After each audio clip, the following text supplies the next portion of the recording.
Bonjour, chers amis. Ici Madeleine Tessier de l'Église diocésaine. La semaine dernière, Monseigneur Danfous nous a présenté le mystère de l'alliance de Dieu entre lui et les hommes. Ça a été une très belle introduction, n'est-ce pas? Cette semaine, nous continuons avec la suite de cette première émission, de ce premier enseignement qui contient beaucoup de matière. Alors, nous verrons Monseigneur expliquer comment Dieu se choisit des personnes qui vont le représenter. Alors, découvrons doucement, tranquillement, quelques-unes de ces personnes. Vous en êtes probablement une. Bonne émission. Alors nous autres, on rentre dans l'alliance divine avec un A majuscule. Mais il se peut que, personnellement, Dieu nous a appelés à entrer dans une relation, dans une alliance personnelle avec lui. Peut-être on a reçu de Dieu une mission spéciale.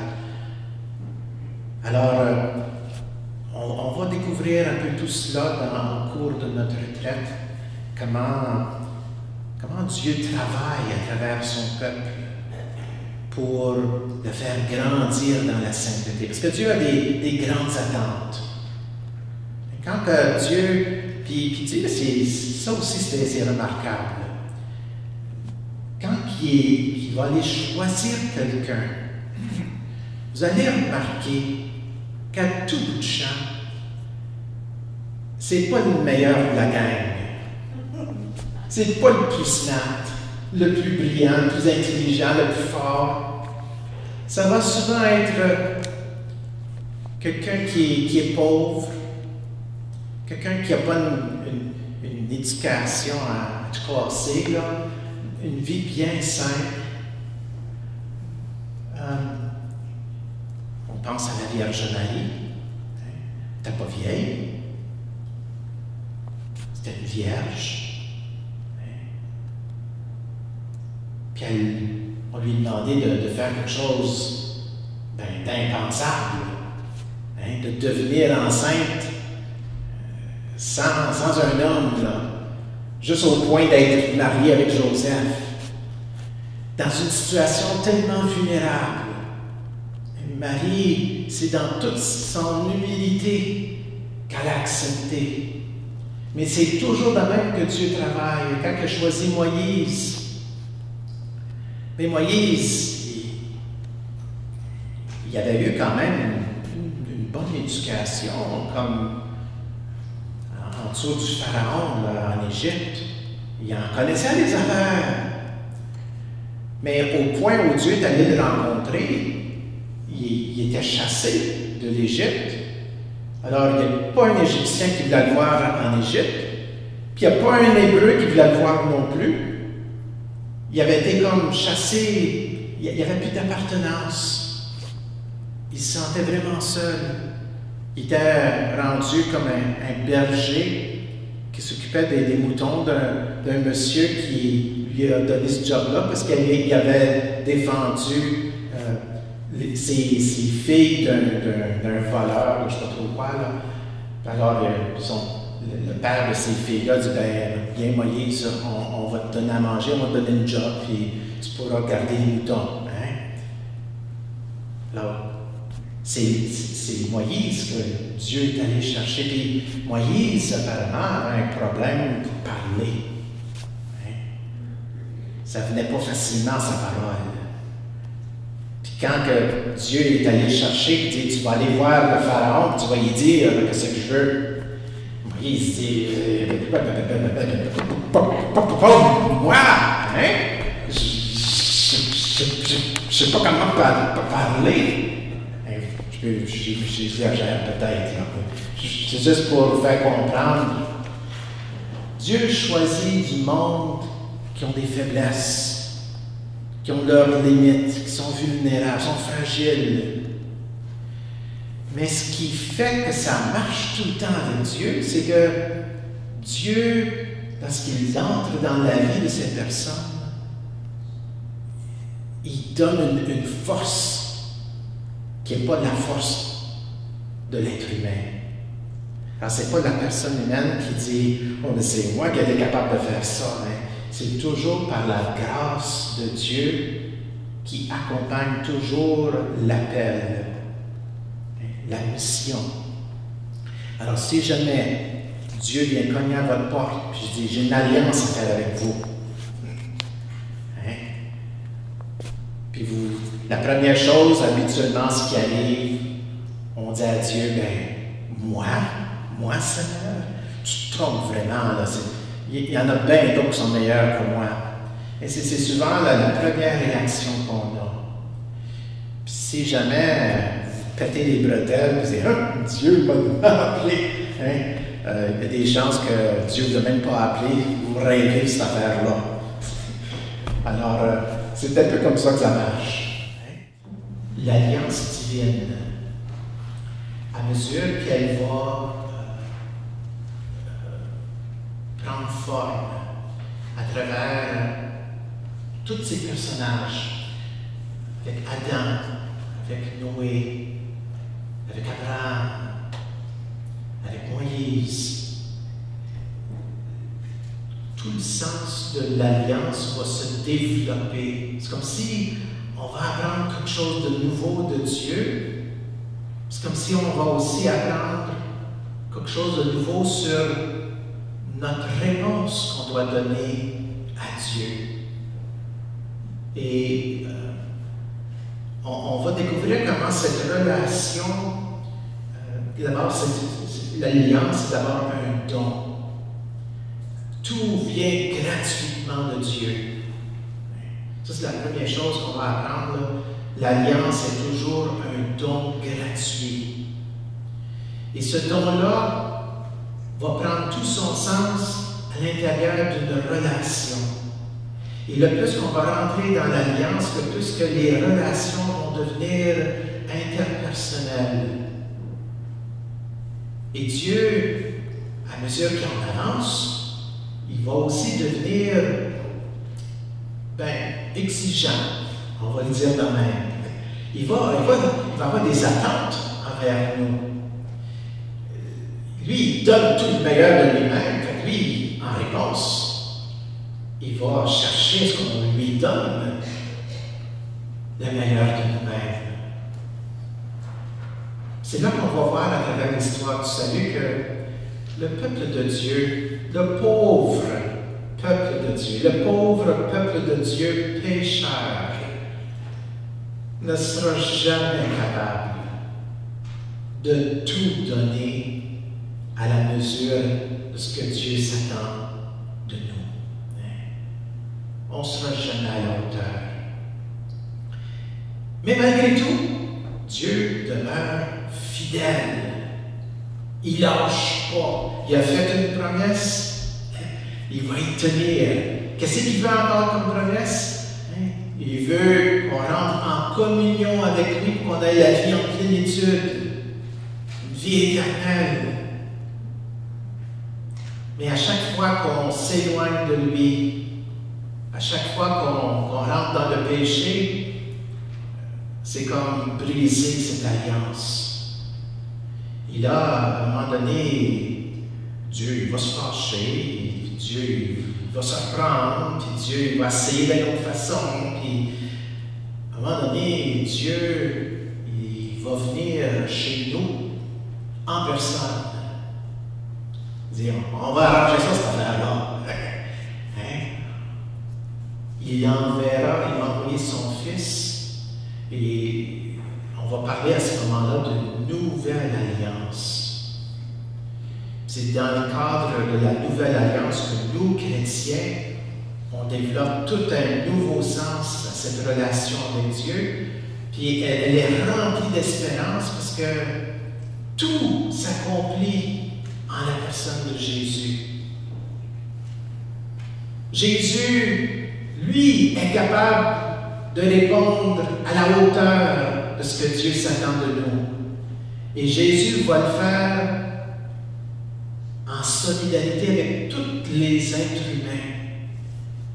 C'est ça qui est beau de Jésus. On va dire, ouais, mais Jésus, c'est Dieu. Oui, mais il est aussi homme. Hein? Et c'est dans sa solidarité avec toute l'humanité qu'il va pouvoir donner son oui total, inconditionnel. Hein, on va le voir sur la croix, on va le voir dans l'Eucharistie. Le don total de Jésus, et c'est dans ce don total qu'on va être sauvé. Alors, quand on parle du salut, et notre salut est en Jésus-Christ, et Jésus-Christ est l'accomplissement de toute l'alliance, de cette promesse que Dieu a promis à son peuple. Et on entre, nous autres, dans cette espérance, dans cette joyeuse nouvelle, à mesure qu'on vit en la personne de Jésus-Christ.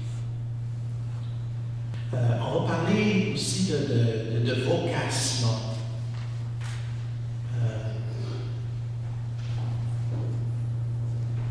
Vous avez tous une vocation. Parce que chacun d'entre vous, vous avez reçu la vie même de Dieu. Chacun d'entre vous, vous avez reçu le don de la foi pour répondre à la promesse que Dieu vous a faite. Et donc, cet appel à vivre une vie avec lui, c'est ce qu'on appelle une vocation. Alors, c'est certain que la vocation peut prendre différentes formes. Et ça peut être une vocation à la vie laïque, comme à la vie religieuse, à la vie consacrée. Mais peu importe, votre vie, votre réponse à Dieu va être vécue comme une vocation personnelle, une réponse à un appel.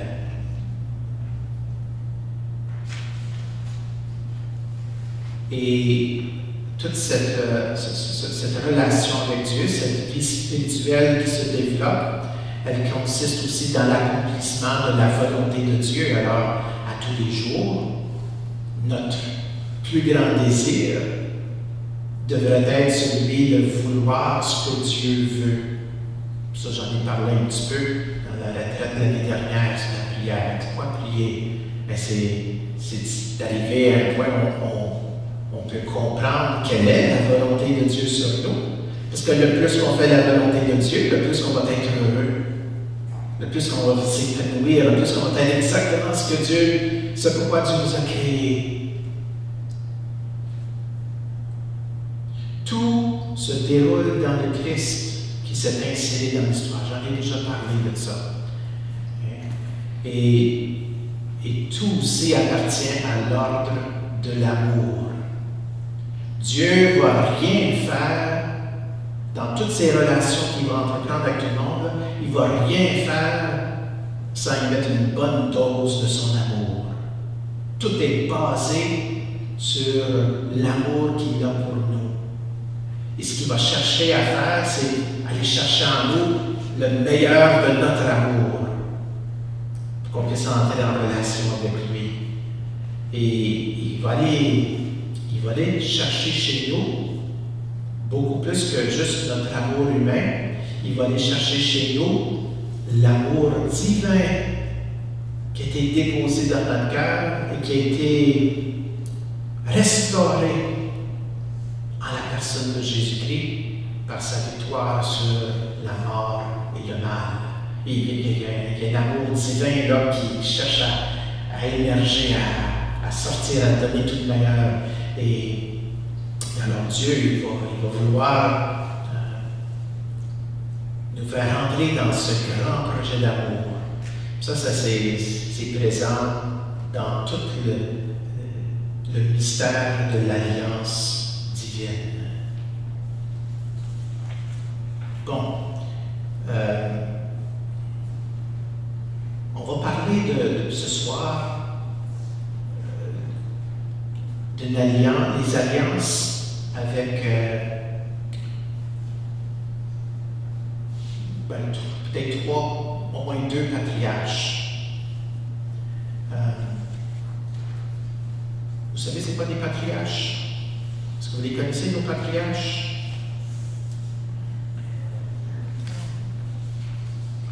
Ils sont tous là. Ben non, en fait, ils ne sont pas tous là. Il y a des noms accouchés dehors que vous n'avez jamais entendu parler.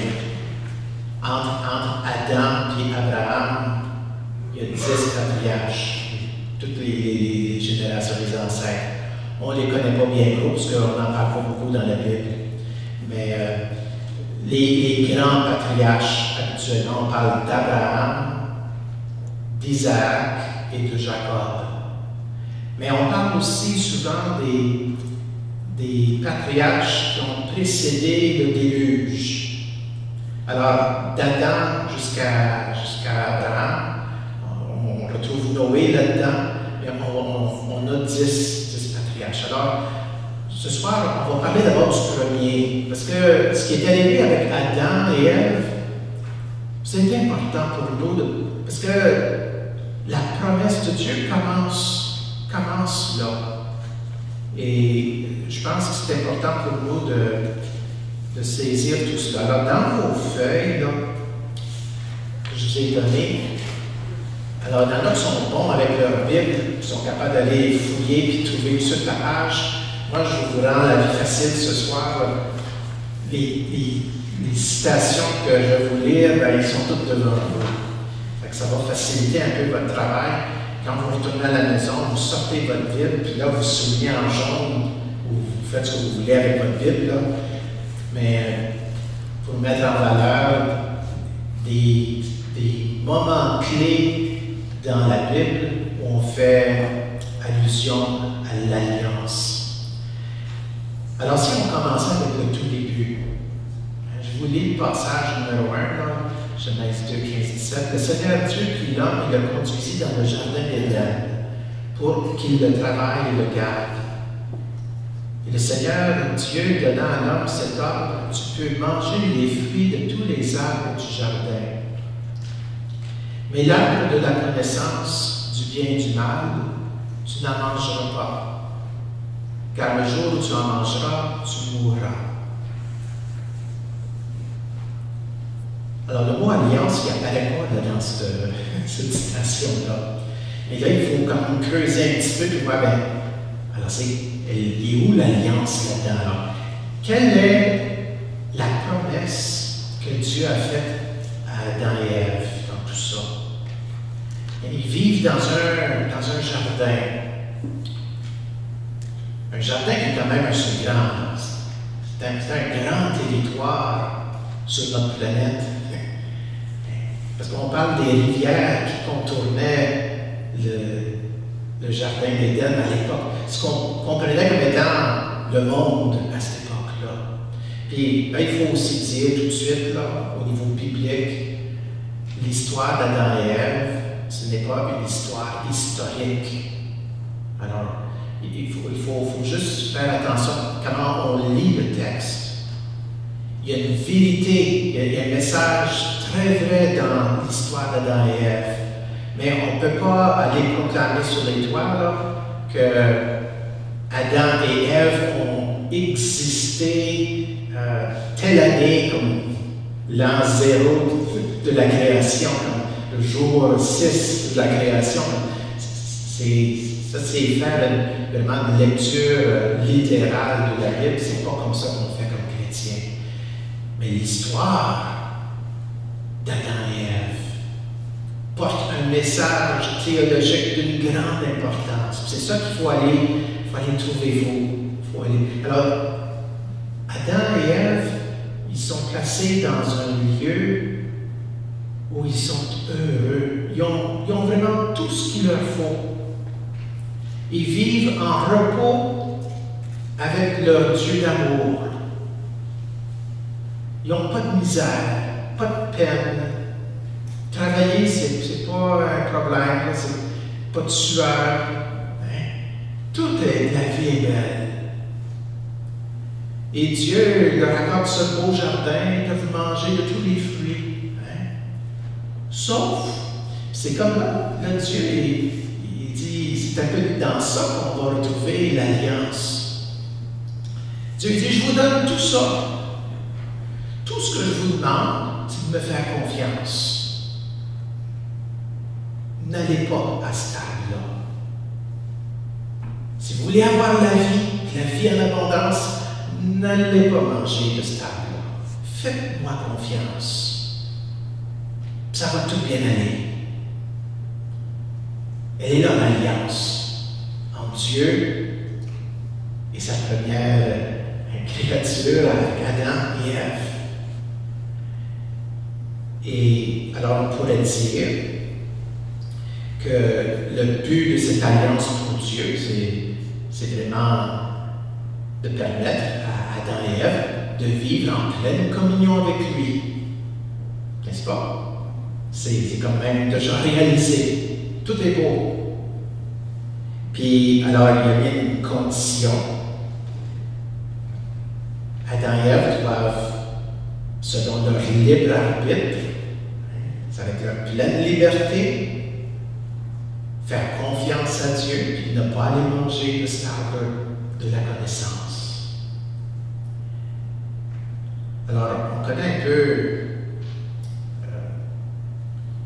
Puis là, tout ce qu'on demande à Adam et Ève, à ce moment ici, c'est de croire, de faire confiance. Ça, c'est la réponse qu'ils doivent donner à la promesse que Dieu leur fait. Alors, on sait un peu que ça va durer pour l'éternité. Il y a un jour où ils ont été tentés, on leur a fait croire que Dieu leur racontait une blague, c'était un mensonge, que, en fait, que Dieu était peut-être jaloux de sa condition de divine, puis il ne voulait pas qu'Adam et Ève deviennent des dieux. C'est le serpent qui leur fait croire que si vous mangez de cet arbre, vous allez devenir des dieux, vous n'avez pas plus besoin de Dieu. Vous n'avez plus besoin de lui faire confiance. Vous pouvez vivre votre vie par vous-même. Vous avez toute là la tentation. C'est comme dire, on n'a plus besoin de relation avec Dieu. On n'a plus besoin de son amour. Et Adam et Ève vont tomber dans le piège. L'histoire la plus triste au monde. La plus triste au monde parce que les conséquences sont universelles, sont comme tous les autres qui vont suivre. Ils vont subir la conséquence de leur décision. Et c'est pourquoi ils seront chassés du jardin. Alors c'est symbolique, là. Ils sont chassés du jardin où il n'y a plus ce repos dans la vie éternelle d'une façon continuelle. Là, il va falloir qu'ils travaillent à la sueur de leur front. On parle d'Ève, de toutes les autres femmes qui, en donnant naissance, ça va faire mal, ça va être difficile. On fait juste donner des explications à pourquoi notre vie est si difficile. On donne un message théologique, on explique le pourquoi, comment c'est arrivé. Tout à cause d'une brisure avec l'alliance qui avait été établie en tout premier lieu. Alors, devant cette deuxième alliance qui est arrivée après la chute, Dieu annonce la malédiction. Il les expulse du jardin. Puis désormais, ils ne vivront plus éternellement. La mort entre dans l'humanité.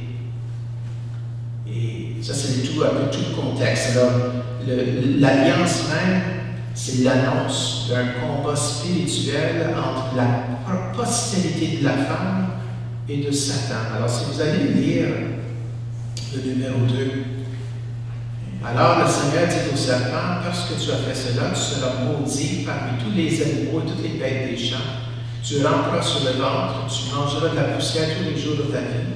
Je mettrai une hostilité entre toi et la femme, entre ta descendance et sa descendance. Ça, c'est important ici.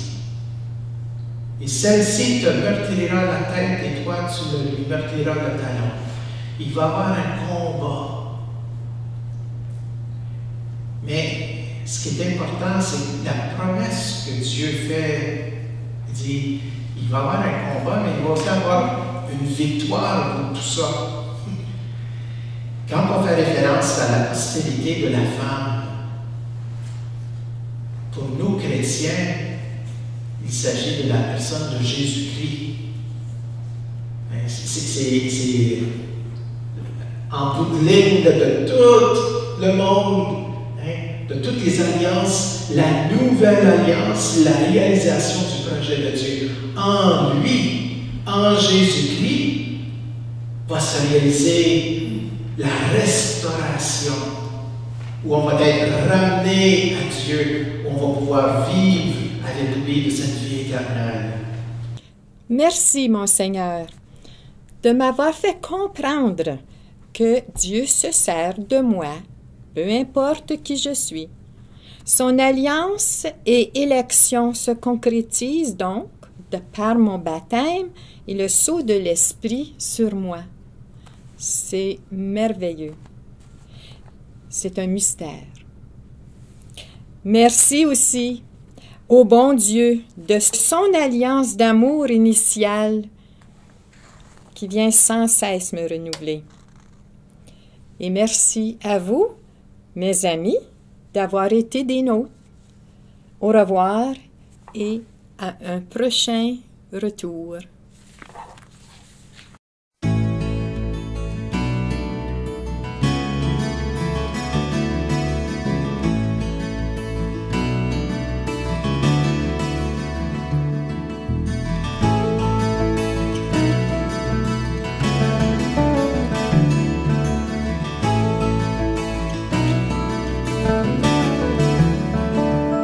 Tous ensemble, il me semble,